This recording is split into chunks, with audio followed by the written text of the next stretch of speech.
are and square roots. So perfect squares are the product of two of the same exact factor. So 1 squared means 1 times 1. Remember that exponents indicate repeated multiplication, and 1 times 1 is 1. So 1 is a perfect square. 2 squared is 2 times 2, which is 4. 3 squared, 3 times 3, which is 9. And I'm just going to keep going all the way to 15 and then skip to 20.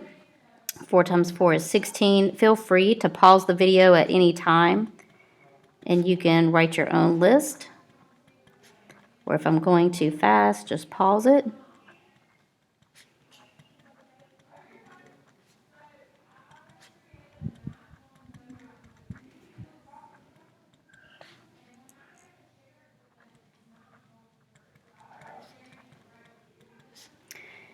All right, so 10 squared is 10 times 10, which is 100. 11 squared is 121. I always think there's 11 on the outside, and 11, there's two numbers, so 121. For 12 squared is 144.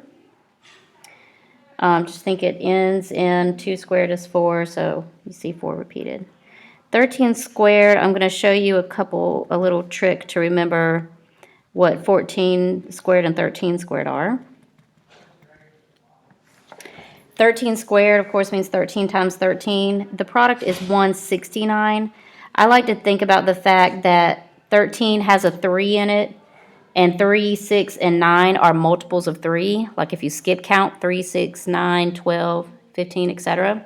So 3, 6, 9, I keep that in my head. And then for 14 squared, I remember that you simply take this 69 here and reverse it.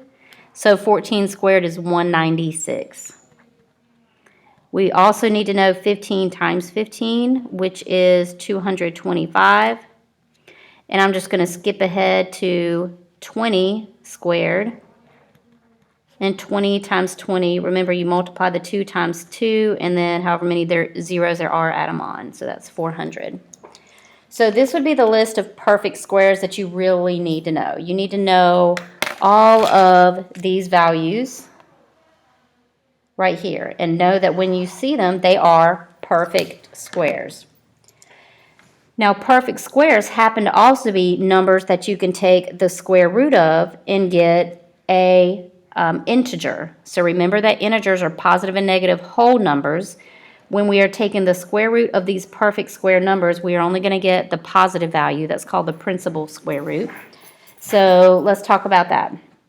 So if I ask you what is the square root of 1, it means what number can you multiply by itself to get this number, and that would be 1 times 1.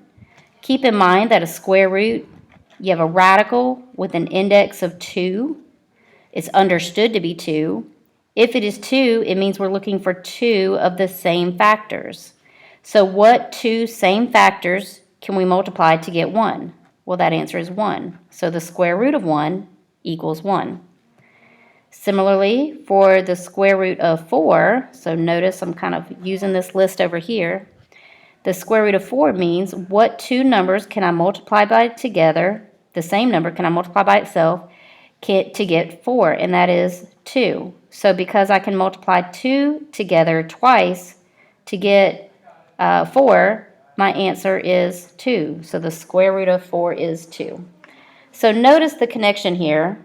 1 squared is 1, the square root of 1 is 1, 2 squared is 4, the square root of 4 is 2, and that's going to be the case all the way down this list. So the square root of 9 means the square root of 3 times 3, which is 3. And if you're catching on to that pattern, I'm just going to keep going here. So the square root of 16 is 4. The square root of 25 is 5. The square root of 36 is 6. Feel free to pause the video if I'm going too fast. The square root of 49 is 7, because I can multiply 2 7s together to get 49. The square root of 64 is 8. The square root of 81 is 9. The square root of 100 is 10. The square root of 121 is 11, I'm sorry. The square root of 144 is 12. The square root of 169, I always keep in mind, 69, that's the one that has the 3 in it, so that's 13. The square root of 196, that's the reverse of 69. Square root of 169 is 13, so the square root of 196 is 14. The square root of 225 is 15, and the square root of 400, think the square root of 4, and the square root of 100. So that would be 2 times 10, which is 20. So you also need to memorize the values of all of these. So if I say, what is the square root of 81? You should quickly say 9. What is the square root of 144? 12. What's the square root of 400? 20. We need to know these well enough that you can just quickly recall them. It's going to be very important for the lesson coming up tomorrow.